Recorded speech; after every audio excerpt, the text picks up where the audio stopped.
Hi, my name is Becca Ellebrock.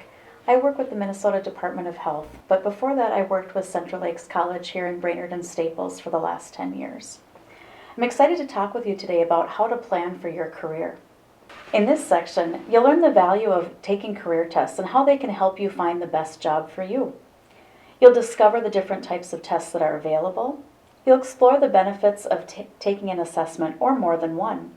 And hopefully you'll find out what interest area fits you best.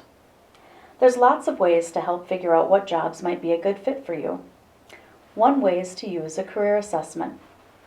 Career assessments are like special quizzes or tests that help you figure out what kind of jobs you might like or you'd be good at. They ask you questions about your personality, what you're good at, what you enjoy, and what's important to you. Think of it like this. If you love to draw, a career test might suggest you become an artist or a mechanical drafting specialist. If you like helping people, it might suggest becoming a teacher or a nurse. Career assessments are helpful because they help you learn about yourself. They can show you your strengths and your weaknesses, what you're interested in, and what kind of work environment you'd enjoy. They can help you choose the career that you might like. And by knowing what you're good at and what you enjoy, you can pick a job that will make you happy. They can help you learn new skills too. If a test shows that you need to learn something new, you can take classes or practice it to get better. There's lots of different types of career assessments, and they all ask different questions. Here's a few examples. First, there's personality tests. Personality tests ask you questions about how you think and act. For example, they might ask if you like working alone or with other people, and ask if you like to make decisions quickly or if you like to think things through. The second example are skills tests. Skills tests see how good you are at certain things, like writing, math, or problem solving. A final example is interest tests. These tests ask you about your hobbies and what you like to do in your free time. There's lots of career tests online, and many of them are even free. It can be good to take a few different ones to see what kind of ideas fit you best and find the career that's the best fit. You can compare the results from the suggested jobs to the different career tests and see what keeps coming up from each different one that might fit you best. Remember, the careers tests are just a starting point. They can give you some ideas, but it's up to you to decide what you want to do. Before we get started with the career assessments, you can use the discussion questions on page 7 in your workbook to start to think about what you're good at, what you enjoy, what you don't like, and what skills you have to bring to a job. There's lots of career assessments listed in the back of your workbook. Today we're going to focus on the O-Net Interest Profile, which uses the Holland Code personality types for career planning test.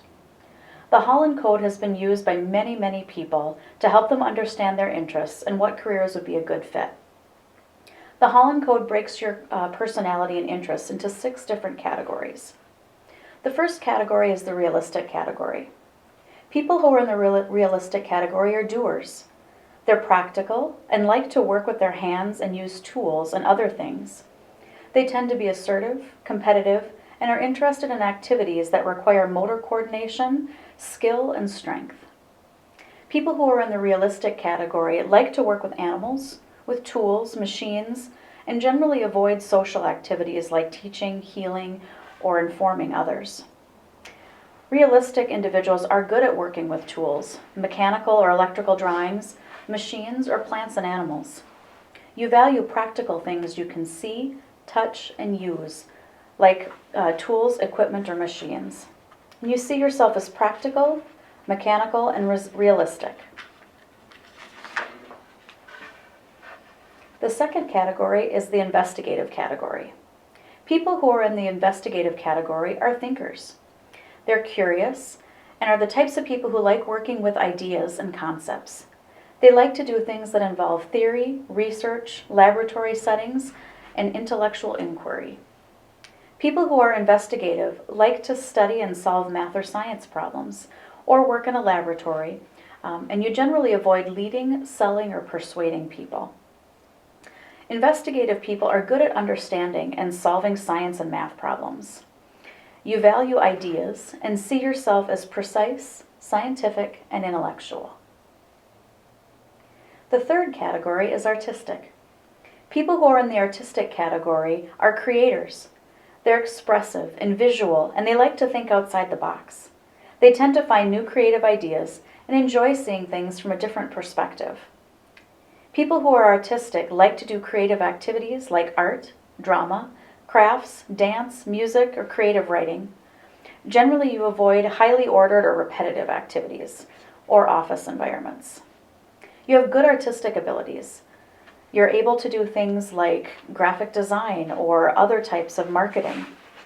You see yourself as expressive, original, and independent. The fourth category is social. People who are in the social category are helpers.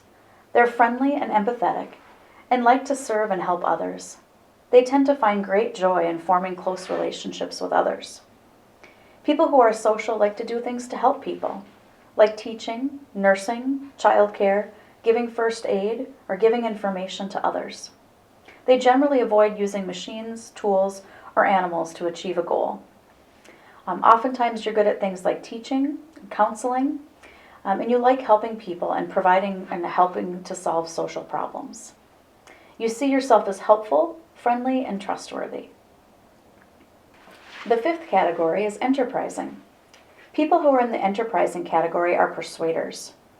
You like to lead people and have excellent social skills, and you're good at persuading others. You generally avoid activities that require careful observation or analytical thinking. You're good at leading people and selling things or ideas, and you value success in politics, leadership, or business. You see yourself as energetic, ambitious, and sociable. People with enterprising interests like work that involves supervising, negotiating, marketing, selling, leading, or directing. You often like to work with people that have employees or customers or products. The sixth category is conventional. People who are in the conventional category are organizers. They're structured, organized, accurate, and methodical. They like things to be done on time and strictly adhere to rules and regulations. People who are conventional like to work with numbers, records, or machines in a set and orderly way. You generally avoid ambiguous or unstructured activities. You're good at working with written records and numbers in a systematic and orderly way. You value success in business, and you see yourself as orderly and good at following a set plan. People with conventional interests like work that involves organizing, recording, filing, sorting, inspecting, or having attention to detail. You like work that includes information and data, regulations, procedures, or rules. Your Holland Code is your unique combination of these 6 categories. When you take the test, you get a score that weighs your preference for each of the 6 categories. Most of the time, when you look at jobs or careers that may be a fit, you look at your top 3 categories where you have the strongest interests. You can pause the video now and take the O-Net Interest Profiler form quiz on page 8 of your workbook. This will tell you what your Holland Code is and what your top 3 interest areas are that you can use to begin looking for jobs and a career. To take the quiz, put a check in the box for each activity that you like to do. Count up the number of check marks in the box and write that number in the large box that says total. Once you have done this for each of the 6 categories, see which of the Holland categories are your strongest. Whichever one has the highest total number of check marks is your number 1 interest area. The second highest total is your second area, and so on and so forth. Next, you can take the top 3 interests from page 8 of your workbook and enter them on page 9. The next part of the workbook will help to identify what job zone you're in. A job zone tells you how much education, training, or experience you need for a particular job. Careers that require similar level of preparation are grouped into the same job zone. So job zone 1 are careers that need little or no preparation. You don't necessarily have to have any previous skills, knowledge, or experience for this job. It might require a high school diploma or GED, potentially, and you may need a few days to a few months of training on the job to master the job. Job Zone 2 are careers that require some preparation. Usually you'll need a high school diploma. You might need some previous skills, knowledge, or experience for this job. Maybe like a few months to a year of working with experienced employees. Job Zone 3 careers need medium preparation. These usually require some type of vocational training or college level work, or related on the job experience, or maybe even an associate's degree. You will have some previous skills, knowledge, or experience that are needed to be successful in medium Zone 3 jobs. You might need 1 to 2 years of training to be successful. Job Zone 4 careers require high preparation. Most of these require at least a 4-year bachelor's degree, but some don't. It requires some longer-term skills, knowledge, and experience needed to be successful in the job. Oftentimes, you need several years of work-related experience for jobs in Zone 4. And finally, Job Zone 5 requires extensive preparation. Most of these careers need a graduate school education. These require extensive skills, knowledge, and experience, and may require more than 5 years of education and schooling. You might also need some on-the-job training, but the person will usually have the needed skills, knowledge, and work experience before they start the job. So those are the job zones that we're now going to match to your Holland Code interest areas. So think about your own education and experience, and write down the job numbers that match your education, training, and experience that you currently have right now. Write this on page 10 of your workbook where it says current job zone at the bottom of the page. One awesome thing is that you can always get more education, training, and experience, so you can grow into other job zones. For example, you could study welding, robotics, or nursing at Central Lakes College in Brainerd, or you could practice your woodworking skills to improve your ability to build things. Do you have an idea of how you want to grow your skills? If so, write down your future job zone that you want to work towards at the bottom of page 10. If not, that's okay. As you explore potential jobs, you might get inspired by something and can make a plan that will help you reach the additional training needed to get that job. Sometimes we just need to start, to get into a job and see if we like it. If you find that you do like it and want to learn more, you can talk with your boss about how to develop your skills or about going back to school while you continue to work. Many employers will support you in going back to school while you're working, and some will even pay you to get additional training, to get jobs in higher zones. For example, many people who get their licensed practical nursing certification can get their schooling paid for to become a registered nurse or get their RN degree. Many employers have benefits for this. They call it tuition assistance. The next step is to explore jobs and careers based on your Holland Code interests and your job zone. So we're going to start with what your primary interests are, the one that's scored highest on page 8. Then look at what jobs would be a good fit for that interest area, starting on page 13 of your workbook. The jobs are broken out into job zones, so you can see what jobs you can get from Zone 1 to Zone 5. Remember that little preparation all the way through to extensive preparation. If you see something that inspires you and you think you'd really like it, but you don't yet have the education, training, or experience needed, see if there's a different job that you can start with to get that experience. Maybe you need to go to college to get some additional training. There are lots of options to get help. For example, Central Lakes College in Brainerd and Staples has great education and training programs. People there are really willing to work with you with all steps of the process, from applying to figuring out how to pay for your things to getting ready for your first day. If CLC doesn't have the program you want, there's many other schools in the region and the state that may have what you need. Maybe you don't need to go to college. You might need to get trainings from an employer or on certain types of equipment. You can also look at the jobs that align with your second and third career interests. Keep exploring until you find something that you think would be a good fit for you. You can also take the other career assessments to see what jobs might be a fit and see what things keep coming up for you from all of the different jobs assessments.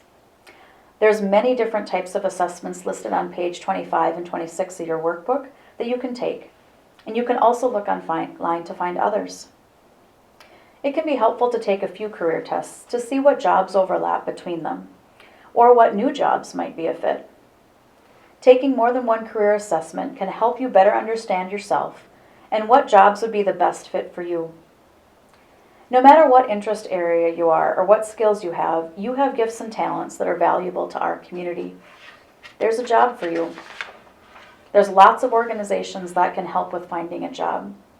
I'd highlight Rural Minnesota SEP, which is located in downtown Brainerd at 204 Laurel Street. They have services to support you to find a job. They can help you do these career assessments to find out which job is right for you, and they can also help pay for education and training that you might need to get that job. They can also pay for things like clothes or books or tools, things that you need like that to start the job. There's lots of services they offer to help you get started. They also have the local Career Force office in the same place that can help you with finding and applying for jobs. They can help you write a resume or a cover letter or figure out how to contact and do the job search process. You can find out more by visiting Rural Minnesota SEP's website at www.rmcep.com or calling 218-892-3341. If you're interested in starting your own business, you can work with the North Central Small Business Development Center for free. They can help you with writing your business plan, figuring out your website, deciding on a marketing plan, and keeping the books for your business. They're located at Central Lakes College and can be reached online or by calling 218-855-8140. Take advantage of the people that can help you with finding a job. Our community is stronger when we all work together to share our gifts and talents. Thanks and good luck.